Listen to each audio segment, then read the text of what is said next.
জানি যে এই জিলহজের প্রথম দশক মানে প্রথম 10টি দিন খুবই গুরুত্বপূর্ণ 10টি দিন।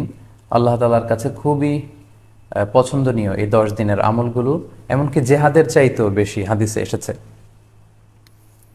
এবং কালামুল্লাহ মাজিদে আল কোরআন আল কারিমে আল্লাহ তাআলা এই জিলহজের প্রথম 10 দিনের শপথ করেছেন। এই 10 দিনের এবাদত আল্লাহ তাআলার কাছে এত বেশি পছন্দনীয় হওয়ার কারণ হচ্ছে এই 10 দিনে আল্লাহ তাআলা উম্মাহাতুল ইবাদাত অর্থাৎ যত মৌলিক এবাদত আছে সবগুলো মৌলিক এবাদতের একটা সমন্বয় করেছেন জিলহজ মাসের এই প্রথম 10 দিনে, যেটা বছরের অন্য কোনো সময় কিন্তু পাওয়া যায় না।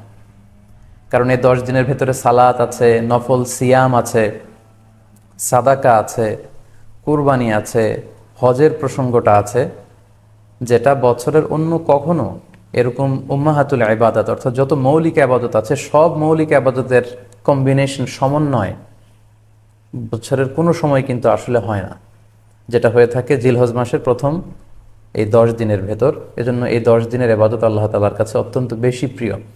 এজন্য আল্লাহ রাসূল সাল্লাল্লাহু আলাইহি ওয়াসাল্লাম এই 10 দিনে যাতে আমরা বেশি বেশি নফল আবাদত করি আমাদেরকে উৎসাহিত করেছেন। পাশাপাশি আমরা যেন বেশি বেশি তাহমিদ, তাহলিল, তাকবীর দিয়ে এই 10টি দিনকে মুখরিত করে রাখি, এজন্য তিনি আমাদেরকে আদেশ করেছেন। এজন্য এই 10টি দিনে আমরা যেন বেশি বেশি সুবহানাল্লাহ, আলহামদুলিল্লাহ, লা ইলাহা ইল্লাল্লাহ, আল্লাহু আকবার, এই আজকারগুলো যেন আমরা বেশি বেশি পড়ি। এবং আরাফাতের সিয়ামের ব্যাপারে আল্লাহ রাসূল সাল্লাল্লাহু আলাইহি ওয়াসাল্লাম আশা করেছেন যে 9 জিলহজের যে নফল সিয়ামটি অর্থাৎ আরাফার রোজা, এই আরাফার রোজা যে ব্যক্তি রাখবে আল্লাহ রাসূল সাল্লাল্লাহু আলাইহি ওয়াসাল্লাম বলেন যে আমি প্রত্যাশা করি এই সিয়ামের বদৌলতে বিগত একটি বছরের এবং সামনের একটি বছরের যত পাপ হবে এই পাপগুলোকে আল্লাহ তাআলা আমাদের জন্য ক্ষমা করে দিবেন। এবং জিলহজের 9 তারিখ ফজর থেকে কিন্তু আমাদেরকে ওয়াজিব তাকবীর পাঠ করতে হয়। আমরা জানি সেটা শুরু হয় আরাফার দিন ফজর থেকে। 9 তারিখ ফজর থেকে শুরু করে 13 তারিখ আসর পর্যন্ত এই তাকবীরগুলো প্রত্যেক সালাতের পরে পড়া আমাদের জন্য আবশ্যক। আমরা যেন এই নফল আজকারগুলো, এই নফল তাকবীরগুলো যাতে আমরা বেশি বেশি করে দেই। এবং যারা কুরবানি করার জন্য ইচ্ছা পোষণ করেছেন তারা যেন এই 10 দিনের আগেই তাদের মাথার চুল এবং নখ কেটে পরিচ্ছন্ন হয়ে যান। এবং জিলহজের এই 10 দিনে তারা যাতে মাথার চুল না কাটে এবং হাতের নখ না কাটে, এ মর্মে আল্লাহ রাসূল সাল্লাল্লাহু আলাইহি ওয়াসাল্লাম আমাদেরকে গাইডলাইন দিয়েছেন। সব মিলে আল্লাহ তাআলার কাছে এই 10টি দিনের ইবাদত খুবই প্রিয়। এমনকি হাদিসে এসেছে, যেটা আমরা বললাম, যে জেহাদের চাইতেও বেশি প্রিয়। এজন্য এই সুবর্ণ সুযোগটুকুন যেন আমরা কখনোই মিস না করি। তাই আমাদের সাধ্যমতো আমরা যেন বেশি বেশি নফল ইবাদত করি। আমরা যেন সুযোগ হলে পুরো 10 দিন ব্যাপী আমরা চাইলে নফল সিয়াম রাখতে পারি, আমরা বেশি বেশি কোরআন তেলাওয়াত করতে পারি। বিশেষ করে তাহমিদ, তাহলিল এবং তাকবীর, আলহামদুলিল্লাহ, লা ইলাহা ইল্লাল্লাহ, আল্লাহু আকবার, এই জিকিরগুলো, এই আজকারগুলো পড়ে পড়ে যেন আমরা এই 10টি দিনকে মুখরিত রাখি। আল্লাহ তাআলা জিলহজ মাসের যে মাহাত্ম্য এবং বারাকা তিনি আমাদের জন্য দিয়েছেন, এগুলো যেন আমরা বেশি বেশি হাসিল করতে পারি। আমিন ইয়া রাব্বাল আলামিন। সম্মানিত দর্শক ও শ্রোতাবৃন্দ, ইতিমধ্যে আমাদের এই লাইভ প্রোগ্রামটিতে প্রায় 24,000 দিনী ভাই বোন যুক্ত হয়েছেন। আপনারা একটু দেরি করে যারা যুক্ত হয়েছেন তাদেরকে আবারও আন্তরিক শুভেচ্ছা জানাই। আব্দুল্লাল রোমান রোজ টিভি চ্যানেল 24 থেকে শুভেচ্ছা জানিয়েছে। আমরা শুনেছি যে রোমান অসুস্থ, আল্লাহ তাআলা রোমানকে সুস্থ করে দিক, আমরা দোয়া করি।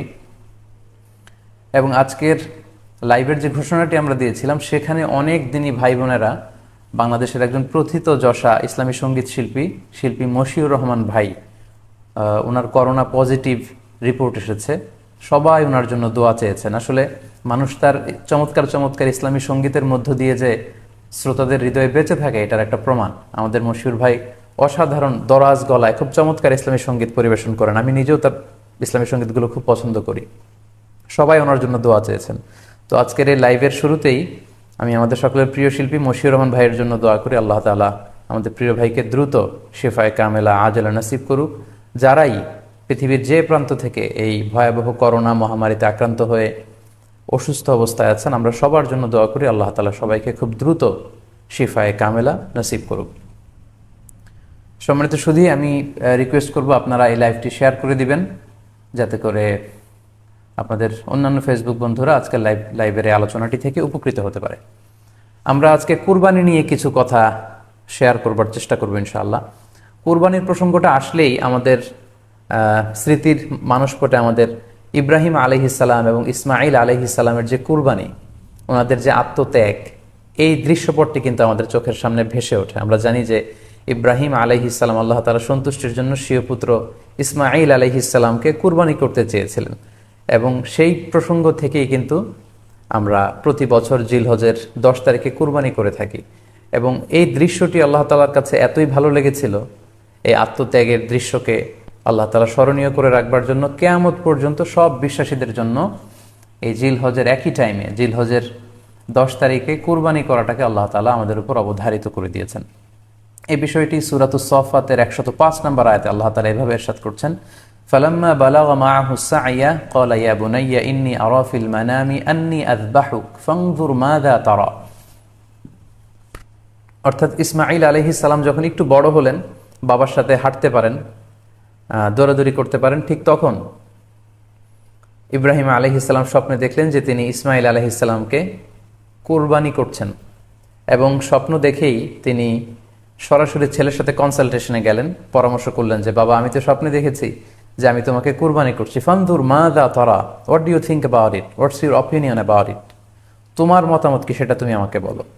তখন সাইয়েদনা ইসমাঈল আলাইহিস সালাম অত্যন্ত সাহসিকতার সাথে বলিষ্ঠ একটি জবাব দিয়েছিলেন, সেটাও আল্লাহ তাআলা কোরআনে সরাসরি কোট করেছেন। তিনি বলেছিলেন, ক্বালা ইয়া আবাতি ফাআল মা তু'মার সাতাজিদুনি ইনশাআল্লাহু মিনাস সাবিরিন। অর্থাৎ, হে আমার সম্মানিত পিতা, আপনি যেমনটি স্বপ্নে দেখেছেন, আল্লাহ তাআলা আপনাকে যেমন আদেশ করেছে আপনি ঠিক তেমনটিই করুন, আপনি ভয় পাবেন না, ইনশাআল্লাহ আপনি আমাকে ধৈর্যশীলদের অন্তর্ভুক্ত পাবেন। একটু কি কল্পনা করা যায় যে সাইয়েদনা ইসমাঈল আলাইহিস সালাম ছোট্ট শিশু, তিনি যখন শুনলেন যে বাবা তাকে কুরবানি করবে, জবাই করবে, তার প্রত্যুত্তরে তিনি বলেছিলেন, বাবা, আমি ভয় পাচ্ছি না, আমি আপনাকে নিয়ে চিন্তিত, আপনি ভয় পাবেন না, বরং আপনি যা আদিষ্ট হয়েছেন আপনি তাই করেন। কারণ নবীরা যখন স্বপ্নে কিছু দেখে, সেটা সাধারণ মানুষের মতো স্বপ্ন নয়, সেটা ওহী, সেটা আল্লাহর পক্ষ থেকে আদেশ। তো আপনি আমাকে ধৈর্যশীল পাবেন, আপনি ভয় পাবেন না। সাইয়েদনা ইব্রাহিম আলাইহিস সালাম ইসমাঈল আলাইহিস সালামকে কুরবানি করতে শুরু করলেন, জবাই করতে শুরু করলেন। আল্লাহ তাআলার কাছে এই দৃশ্যটি এত ভালো লাগলো, আল্লাহ তাআলা সাইয়েদনা জিবরাইল আলাইহিস সালামকে দিয়ে জান্নাত থেকে একটি বকরি বা মেষ পাঠিয়ে দিলেন। সাইয়েদনা ইসমাঈল আলাইহিস সালামকে ছুরির নিচ থেকে সরিয়ে ফেলা হলো, আর সেখানে ইসমাঈল আলাইহিস সালামের পরিবর্তে একটি জান্নাত থেকে আনা বকরি বা ছাগলকে সেখানে কুরবানি করা হলো। আল্লাহ তাআলা বললেন, কদ সাদ্দাকতার রুইয়া, ইব্রাহিম, তুমি তো তোমার স্বপ্নকে সত্যায়ন করেছো, বাস্তবে রূপান্তরিত করেছো, তুমি তো এই কঠিন পরীক্ষায় সফলতার সাথে উত্তীর্ণ হয়েছ।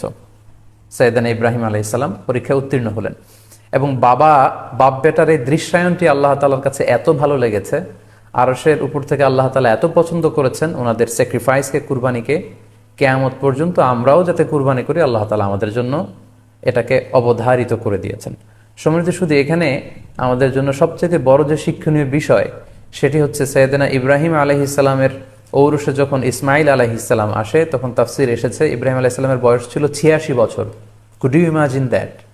86 বছর বয়সে যখন একটা সন্তান আল্লাহ তাআলা ওনাকে দান করলেন, আল্লাহ তাআলা বললেন যে সেই সন্তানকে তুমি জবাই করো। আমরা অনেক দম্পতির কথা জানি, তাদের সন্তান হয় না, 15 বছর, 20 বছর, 25 বছর পর অনেক সময় তাদের সন্তান হয়। সেই সন্তানটাকে তারা কত পছন্দ করে, সেই বাচ্চাটাকে তারা কত আদর করে। তো 86 বছর বয়সে আল্লাহ তাআলা ইসমাঈল আলাইহিস সালামকে দান করেছিলেন। এই আদরের সন্তানটাকে আল্লাহ তাআলা বলেন, তুমি কুরবানি করো।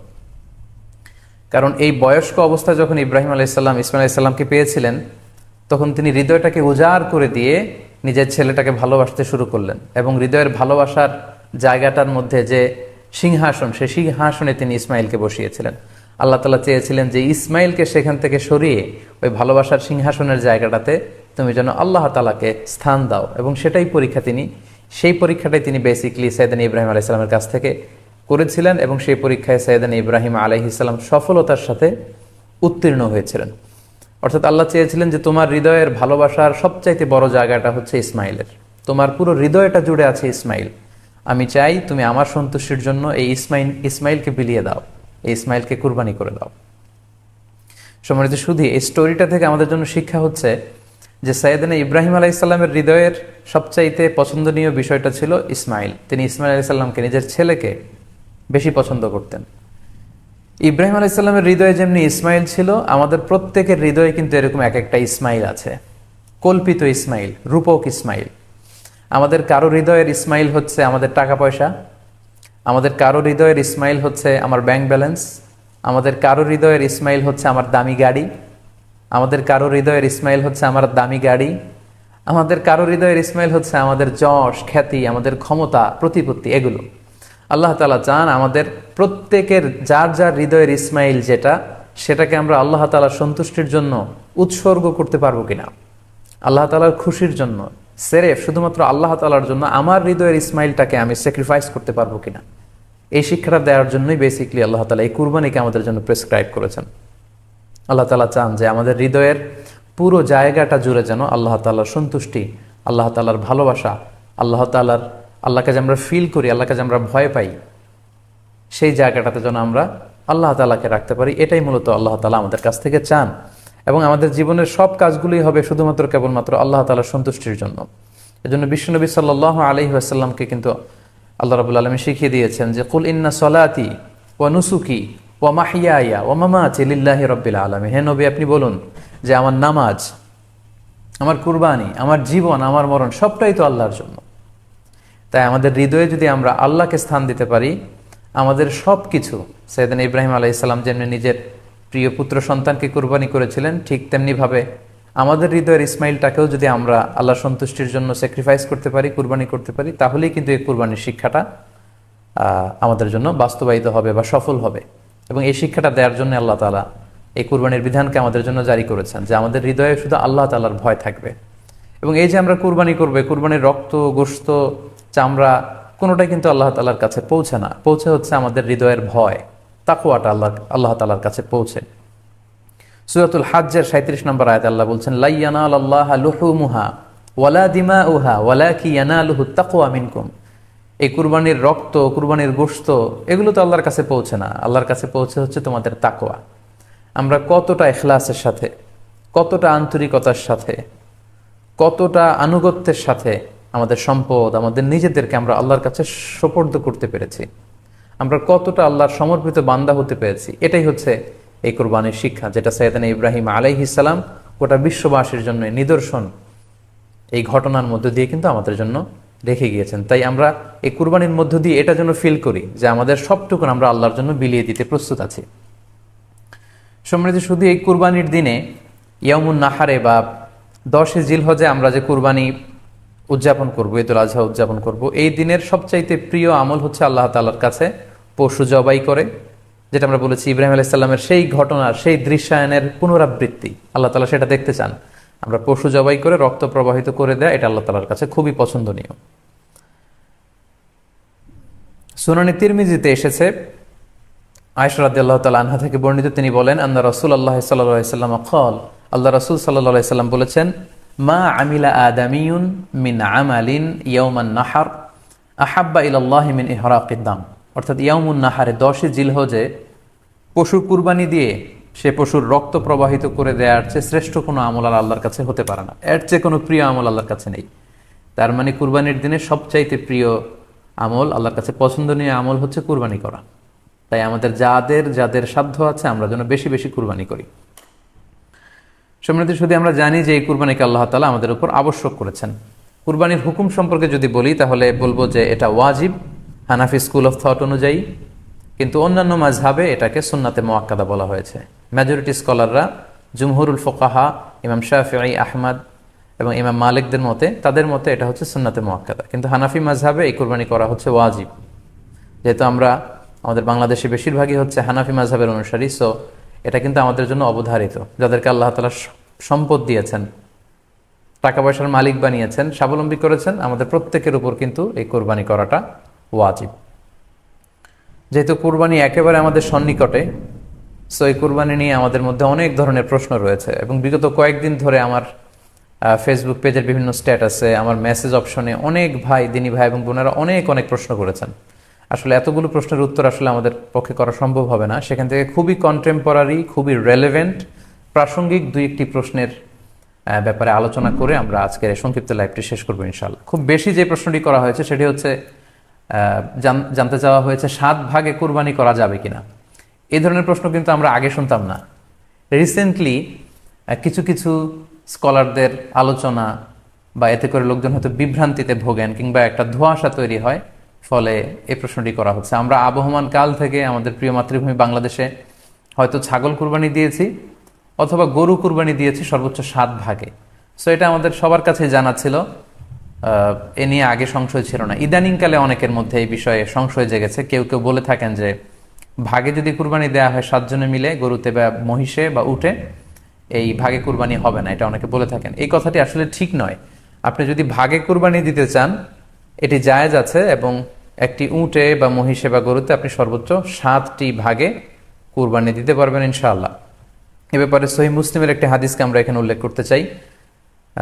সাইয়েদনা জাবের রাদিয়াল্লাহু তাআলা আনহু থেকে বর্ণিত, তিনি বলেন, ক্বালা হাজাজনা মা রাসূলিল্লাহি সাল্লাল্লাহু আলাইহি ওয়াসাল্লাম, আমরা আল্লাহ রাসূল সাল্লাল্লাহু আলাইহি ওয়াসাল্লামের সাথে হজ করেছি। ফানাহারনাল বাঈরা আন সাবআ, সেখানে আমরা উট কুরবানি দিয়েছি 7 জনের পক্ষ থেকে। ওয়াল বাকারাতা আন সাবআ, আর আমরা সেখানে গরু কুরবানি দিয়েছি 7 জনের পক্ষ থেকে। খুব সুস্পষ্ট, একটি উটে ওনারা 7 জন অংশগ্রহণ করতেন, একটি গরুতে 7 জন অংশগ্রহণ করতেন।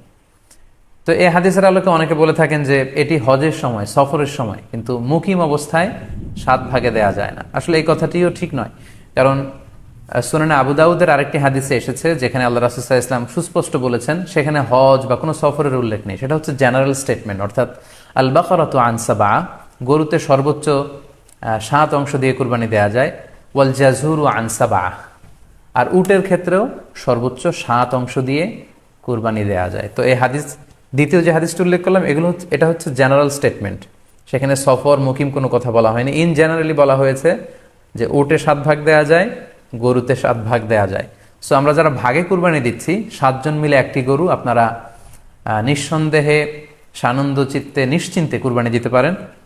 সহিহ হাদিসের আলোকে এটি সাব্যস্ত, এতে কোনো সমস্যা নেই ইনশাল্লাহ। তবে ভাগে কুরবানিতে কিংবা যৌথ কুরবানিতে কয়েকটি বিষয় আমাদেরকে খেয়াল রাখতে হবে। নাম্বার 1 হচ্ছে নিয়ত। আপনাদের ইন্টেনশনটা ক্লিয়ার হতে হবে। প্রত্যেকেরই যাতে একই ইন্টেনশন থাকে, সবারই যাতে ইন্টেনশন থাকে যে শুধুমাত্র আল্লাহ তাআলার সন্তুষ্টির জন্য আমরা এই কুরবানি দিচ্ছি। এখানে কয়েকজনের যদি ইন্টেনশন থাকে যে আল্লাহর সন্তুষ্টি, অন্যজনের যদি নিয়তে ঝামেলা থাকে, তাহলে কিন্তু কুরবানিটা প্রশ্নবিদ্ধ হয়ে যাচ্ছে। কারণ ইন্নামাল আমালু বিন্নিয়াত, ইয়ানি ইন্নামা সাওয়াবুল আমালি বিন্নিয়াত, সমস্ত কাজের প্রতিদান দেয়া হবে আপনার ইন্টেনশন বা নিয়তের উপর ভিত্তি করে। সো এজন্য যারা খুব বেশি মুখলেস, খুব বেশি মুত্তাকি, তারা অনেক সময় যৌথ কুরবানি দিতে চান না। তাদের সামর্থ্য না থাকলে ছোট একটা ছাগল দিয়ে তারা একাকী কুরবানি দিতে চান। The safe, he want to be in the safer side. কারণ যৌথ কুরবানি দিতে দিতে যে কার মনে কি চিন্তা, কার মনে কি নিয়ত, আমরা কিন্তু কিছু জানি না। সো যদি যৌথ কুরবানি দেন, কুরবানির আগে সবাইকে এটা কনসার্ন করে দেওয়া, রিমাইন্ডার দেওয়া যে ভাই আমাদের কুরবানিটা হবে শুধুমাত্র কেবলমাত্র আল্লাহ তাআলা সন্তুষ্টির জন্য, অন্য কোনো নিয়ত যেন না থাকে, তাহলে কিন্তু আমাদের কুরবানি বরবাদ হয়ে যাবে। এটা হচ্ছে প্রথম কনসার্ন। 2 নম্বর কনসার্ন হচ্ছে হালাল উপার্জন দিয়ে কুরবানি হতে হবে। যৌথ কুরবানিতে কেউ কেউ যদি এমন থাকে যাদের উপার্জন হালাল না, সেই কুরবানি কিন্তু আল্লাহ তাআলার দরবারে কবুল হবে না। সো এটা খুব গুরুত্বপূর্ণ একটা বিষয়। আরেকটা হচ্ছে লৌকিকতা। লৌকিকতা যদি থাকে তাহলেও কুরবানি কবুল হবে না। যৌথ কুরবানিতে কারো যদি এটা থাকে যে আমার গরুটা সবচেয়ে বড়, আমাদের গরুটা এলাকার সবচেয়ে বড় গরু, এবং সবাইকে বলে বেড়াচ্ছে যে এইবারের গরুটা সবচেয়ে বড় হয়েছে, আমার চেয়ে বড় গরু কেউ দিতে পারে না এই এলাকায়। তো এই জাতীয় যদি লৌকিকতা প্রবণতা কারোর মধ্যে থাকে, তাহলেও কিন্তু তার কুরবানি কবুল হবে না। সো যৌথ কুরবানি যদি আপনারা দিতে চান, এই বিষয়গুলো আমাদেরকে খেয়াল রাখতে হবে। আরও একটি প্রশ্ন খুব বেশি আমাদের কাছে জানতে চাওয়া হয়েছে, সেটা হচ্ছে কুরবানির সাথে আকিকা দেয়া যাবে কিনা। খুব বেশি আলোচনা হচ্ছে এই প্রসঙ্গটা যে কুরবানির সাথে আকিকা দিয়ে দেয়া যাবে কিনা। এক্ষেত্রে আমরা উত্তরে বলবো যে কুরবানি এবং আকিকা আপনাদের খেয়াল রাখতে হবে যে ভিন্ন দুটি ইবাদত। প্রথম কথা হচ্ছে ইবাদত ভিন্ন দুটি ইবাদত। কারণ কুরবানি এটা বছরের একটা নির্ধারিত সময়, জিলহজের 10 তারিখে, এবং তারপরে আরো 2 দিন বা 3 দিন, এই সময়গুলোতে আপনি কুরবানি করতে পারবেন। তাহলে এটা হজের মৌসুমে জিলহজ মাসে করতে হয় কুরবানি। কিন্তু আকিকা কিন্তু এরকম না। আকিকাটা যে কোনো মাসে হতে পারে। আকিকাটা হচ্ছে নবজাতক সন্তানের ভূমিষ্ঠ হওয়ার পরে শুকরিয়া স্বরূপ আল্লাহর কাছে যে কুরবানিটা করতে হয়, সেটাকে আমরা বলি আকিকা। হাদিসে এসেছে আকিকা। তো সেটা হচ্ছে সন্তান কখন ভূমিষ্ঠ হলো সেটার উপর নির্ভর করে।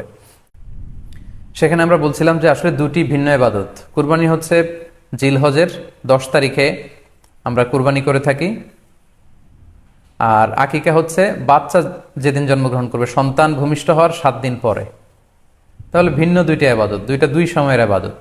নাম্বার 2, আকিকার ক্ষেত্রে আল্লাহ রাসূল সাল্লাল্লাহু আলাইহি ওয়াসাল্লাম বলেছে আনিল গুলামি শাতান ওয়া আনিল জারিয়াতি শাত, অর্থাৎ ছেলে হলে 2টি ছাগল দিয়ে আকিকা করো, এবং যদি মেয়ে হয় তাহলে 1টি ছাগল দিয়ে আকিকা করো। তো সেক্ষেত্রে কুরবানিতে কিন্তু এরকম বিধান নেই। কুরবানিতে কিন্তু 1টি ছাগল দিয়ে আপনি কুরবানি করলে কুরবানি হয়ে যাচ্ছে, সেখানে 2টি ছাগল দেওয়া লাগবে এমন কোনো কথা নেই। তো এভাবে আমরা বুঝতে পারতেছি, খুবই স্পষ্টত কমন সেন্স খাটালেও আমরা বুঝতে পারতেছি, এবং আল্লাহ রাসূল সাল্লাল্লাহু আলাইহি ওয়াসাল্লামের ভাষ্যগুলো অনুসারে আমরা বুঝতে পারছি দুইটা 2 ধরনের আবাদত। যদিও এই 2 আবাদতে কিছুটা মিল আছে, কিন্তু দুইটা 2 সময়ের আবাদত, দুইটা আলাদা, দুটি উপলক্ষ, দুইটার আলাদা নির্ধারিত সময় রয়েছে। যেমন আকিকার ক্ষেত্রে সুন্নাহ হচ্ছে বাচ্চা যেদিন জন্মগ্রহণ করবে তার 7ম দিন শেষে 7 দিন পরে আপনি আকিকা করবেন। আল্লাহ রাসূল সাল্লাল্লাহু আলাইহি ওয়াসাল্লাম বলেছেন, কুল্লু গুলামিন মুরতাহানুন বিআকিকাতিহি তুযবাহু আনহু ইয়াওমা সাবিহি, প্রত্যেক সন্তানের আকিকা দিতে হয় তার 7ম দিনে। ওয়া ইউহলাকু ওয়া ইউসাম্মা, এবং 7ম দিনে মাথার চুল ফেলে দিতে হয়, তার সুন্দর একটি নাম রাখতে হয়। তাহলে আকিকার বিধান হচ্ছে সম্মানিত সুধী সন্তান জন্মগ্রহণ করার 7 দিন পরে। আমরা বুঝতে পারলাম আল্লাহ রাসূল সাল্লাল্লাহু আলাইহি ওয়াসাল্লামের ভাষ্য অনুযায়ী, কথা অনুযায়ী, কওল অনুযায়ী। এবার যদি আমরা আল্লাহ রাসূল সাল্লাল্লাহু আলাইহি ওয়াসাল্লামের আমল দেখি, ওনার ব্যক্তিগত আমল কি ছিল, সেক্ষেত্রে আমরা সহিহ ইবনে হিব্বানের একটি হাদিস উল্লেখ করব, যেটিকে ইবনে হাজার আল আসকালানি উনি ওনার ফাথুল বারিতে সহিহ হিসেবে উল্লেখ করেছেন। আয়েশা রাদিয়াল্লাহু তাআলা আনহার বর্ণনা, তিনি বলেন যে আক্কা রাসূলুল্লাহ সাল্লাল্লাহু আলাইহি ওয়াসাল্লাম আনিল হাসানি ওয়াল হুসাইনি ইয়াউমা সাবিঈ ওয়া সাম্মাহুমা। আল্লাহ রাসূল সাল্লাল্লাহু আলাইহি ওয়াসাল্লাম নিজে ওনার দৌহিত্র অর্থাৎ ওনার নাতি হাসান এবং হুসাইনের আকিকা নিজে করেছেন 7ম দিনে, এবং 7ম দিনে তাদের নাম রেখেছেন। একজনের নাম রেখেছেন হাসান, আরেকজনের নাম হুসাইন। অর্থাৎ হাসান রাদিয়াল্লাহু আগে জন্মগ্রহণ করেছিলেন, ওনার চেয়ে ছোট ছিল হোসেন, উনি পরে জন্মগ্রহণ করেছেন। তো ওনাদের জন্মের পরে 7 দিন পরে আল্লাহ রাসূল সাল্লাল্লাহু আলাইহি ওয়াসাল্লাম ওনাদের আকিকা দিয়েছিলেন, এবং 7ম দিনে উনি আকিকাও দিয়েছেন এবং তাদের নামও রেখেছেন। তাহলে আল্লাহ রাসূল সাল্লাল্লাহু আলাইহি ওয়াসাল্লামের কওলি হাদিস, ওনার ভাষ্য মতে আমরা জানলাম উনি বলেছেন 7ম দিনে আকিকা দিতে হয়, এবং ওনার ব্যক্তিগত আমল থেকে আমরা জানতে পারলাম যে উনি ওনার 2 নাতির আকিকা দিয়েছেন 7ম দিনে এবং নাম রেখেছেন। তাহলে এ থেকে আমরা সুস্পষ্ট বুঝতে পারি যে আকিকা দিতে হয় সন্তান জন্মগ্রহণ করার 7 দিন পর, 7ম দিনে। যদিও তবারানিতে আরেকটি হাদিস এসেছে যেখানে বলা হয়েছে যে আকিকা 7ম দিনেও দেয়া যায়, 14তম দিনে দেয়া যায়, 21তম দিনে দেয়া যায়। যদি 7ম দিনে কেউ দিতে না পারে কোনো কারণে, তাহলে 14তম দিন, না পারলে 21তম দিন। তাহলে সুস্পষ্টভাবে উল্লেখ আছে যে আকিকার সময়সীমা 7ম দিনের কথা আমাদেরকে বলা হয়েছে। তো সেক্ষেত্রে আপনার সন্তান জন্মগ্রহণ করলে আপনি শুকরিয়া স্বরূপ কুরবানি করবেন, আত্মীয় স্বজনকে খাওয়াবেন, আকিকার গোশত নিজেরাও খাবেন। তো এটা যদি আপনি কুরবানির জন্য রেখে দেন, তাহলে তো সন্তান দুনিয়াতে আসার এই আনন্দটা থাকে না। একজন যখন সন্তান পায়, সে কেমন যেন আকাশের চাঁদ হাতে পায়। তো তখন তার 7 দিনের মধ্যে যে আনন্দটা থাকে, ওই দিন তার নাম রাখা হবে, আত্মীয় স্বজনরা আসবে, বাচ্চাকে দেখবে, দোয়া করবে, তখন আকিকা করে গোশত নিজে খাবেন, আত্মীয়দের খাওয়াবেন, পাড়া প্রতিবেশীদেরকে দিবেন। এটা হচ্ছে সন্তান ভূমিষ্ঠ হওয়ার উপলক্ষকে কেন্দ্র করে এই আকিকা। সো এটাকে কুরবানির সাথে মিক্স আপ করার কোনোই প্রয়োজন নেই, এবং এক্ষেত্রে সুস্পষ্ট গাইডলাইন হচ্ছে যে 7ম দিনে আকিকাটা দিতে হয়। সো আমরা যেন 7ম দিনে আকিকাটা দেই। তবে হ্যাঁ, এখন প্রশ্ন হচ্ছে 7ম দিনে কেউ দিতে পারেননি, 14তম দিনেও দিতে পারেননি, 21তম দিনেও দিতে পারেননি, হাতে টাকা ছিল না, সামহাও কোনো কারণে মিস করেছেন, তখন আপনি যখন সুযোগ হয় তখন করে দেন। ওই প্রেক্ষাপটে আপনি যদি কুরবানির সময়ও আকিকা দিয়ে দিতে চান, এটা আদায় হয়ে যাবে ইনশাল্লাহ, আশা করা যায় আদায় হয়ে যাবে, এবং এটা জায়েজ আছে। তবে এটা সুন্নাহ নয়। সুন্নাহ হচ্ছে 7ম দিনে আকিকা দেওয়া। পাশাপাশি গরু দিয়ে, মহিষ দিয়ে, উট দিয়ে আকিকা দেওয়াও কিন্তু সুন্নাহ নয়। আকিকা দেওয়া সুন্নাহ হচ্ছে ছাগল দিয়ে। হ্যাঁ, গরু 7 ভাগে 1টি ভাগ কুরবানির সাথে যদি আপনি আকিকা দিতে চান, আকিকা আদায় হয়ে যাবে, এটা জায়েজ আছে, কিন্তু এটা সুন্নাহ নয়। সুন্নাহসম্মত হচ্ছে আকিকা 7ম দিনে দেয়া এবং ছাগল দিয়ে দেয়া। ছেলের ক্ষেত্রে 2টি ছাগল, মেয়ের ক্ষেত্রে 1টি ছাগল। আশা করি কুরবানির সাথে আকিকার প্রসঙ্গটি আপনাদের কাছে ক্লিয়ার হয়েছে। সম্মানিত শুধু এবার আমরা শুনবো আরও একটি most asked question in this corona period, COVID-19 outbreak period. সেটা হচ্ছে, এই করোনা পরিস্থিতিতে কুরবানি না দিয়ে কুরবানির টাকা দান করে দিলে ওই সওয়াব পাওয়া যাবে কিনা। এই প্রশ্নগুলো কিন্তু আমরা আগে শুনতাম না। রিসেন্ট সময়ে, গত কয়েক বছর আগে আমরা খেয়াল করেছি যে তারকা জগতের কিছু লোক বা নাটক সিনেমা জগতের কিছু লোক এরকম ঘোষণা দিয়েছে যে আমরা টাকা বন্যার্ত লোকদেরকে দিয়ে দিলাম, আমরা কুরবানি দেব না। তো ওনাদেরকে আল্লাহ এত টাকা দিয়েছেন, ওনারা বন্যার্থ লোকদেরকেও সহায়তা করতে পারেন, আবার কুরবানিও করতে পারেন। সো একটা দিয়ে আরেকটা হবে না। আপনি যদি টাকা দান করে দেন এটা সাদাকার সওয়াব হবে, কিন্তু কুরবানির সওয়াব কিন্তু আপনি পাবেন না। আল্লাহ রাসূল সাল্লাল্লাহু আলাইহি ওয়াসাল্লাম বলেছেন, কুরবানি করলে যেই প্রাণীটার কুরবানি করা হলো ওই প্রাণী তার শিং নিয়ে, তার গায়ের পশম নিয়ে, পায়ের খুরগুলো নিয়ে কিয়ামতের ময়দানে দাঁড়াবে। সো এই সওয়াব থেকে কিন্তু আপনি বঞ্চিত হয়ে গেলেন। তাই এ ব্যাপারে সুস্পষ্ট কথা হচ্ছে, আপনি যদি কুরবানির টাকা দান করে দেন, দানের সওয়াব হবে, কিন্তু কুরবানির সওয়াব হবে না, এবং কুরবানির এই ওয়াজিব বিধানটিও কিন্তু আদায় হবে না। আপনার উদ্দেশ্য ভালো, কিন্তু আপনার পদ্ধতিতে সমস্যা। আপনার উদ্দেশ্য হচ্ছে যে বন্যা দুর্গত মানুষ, সাতক্ষীরাতে বা আশেপাশের জেলাগুলোতে বন্যায় মানুষ না খেয়ে মারা যাচ্ছে, আমি টাকাগুলো দান করে দেই, তাহলে বেশি তারা উপকৃত হবে। আমি বলবো যে আপনার যদি সামর্থ্য থাকে সেক্ষেত্রে আপনি বন্যার্থ লোকদেরকে দানও করেন, পাশাপাশি কুরবানিও করেন, দুই জিনিস। অথবা আপনি যদি শুধু কুরবানি করতে চান সেটাও আপনি করতে পারেন। আপনি কুরবানি করবেন, এতে করে কিন্তু আপনি যে দান করতে চান আপনার এই পারপাসটাও কিন্তু সার্ভ হবে। কিন্তু কুরবানির টাকা দান করে দিলে কখনো কুরবানি আদায় হবে না। আপনি যদি কুরবানি করেন এক্ষেত্রেও কিন্তু দরিদ্র জনগোষ্ঠীর বিশাল স্বার্থ এখানে আছে, কারণ বছরের একটা দীর্ঘ সময় ধরে এই সুবিধাবঞ্চিত মানুষগুলো কিন্তু আমিষের অভাবে তারা ভোগে, পুষ্টিহীনতায় ভোগে। তারা এমনও অনেক ফ্যামিলি আছে বছরে শুধু এই কুরবানির সময় এই মৌসুমটাতে তারা কিছু গোশত খেতে পারে। সো তাদের মধ্যে আপনি কুরবানি করে এই গোশত বিতরণ করতে পারেন। আরাফার দিনের রোজা এর ফজিলত অপরিসীম। নবী করিম সাল্লাল্লাহু আলাইহি সাল্লাম বলেছেন, আরাফার দিনের রোজা যদি কেউ রাখে, আল্লাহর কাছে আমি ধারণা রাখি, আল্লাহর প্রতি আমার ধারণা হলো এই রোজার বিনিময়ে আল্লাহ তাআলা রোজাদার ব্যক্তিকে 1 বছরের পেছনের 1 বছরের সামনের অগ্রিম গুনাহ আল্লাহ তাআলা মাফ করে দিবেন। ইসলামের অন্য কোনো আমল এরকম পাওয়া যায় না যে আমল করলে অগ্রিম আল্লাহ সুবহানাহু ওয়া তাআলা গুনাহ মাফ করে দিবেন।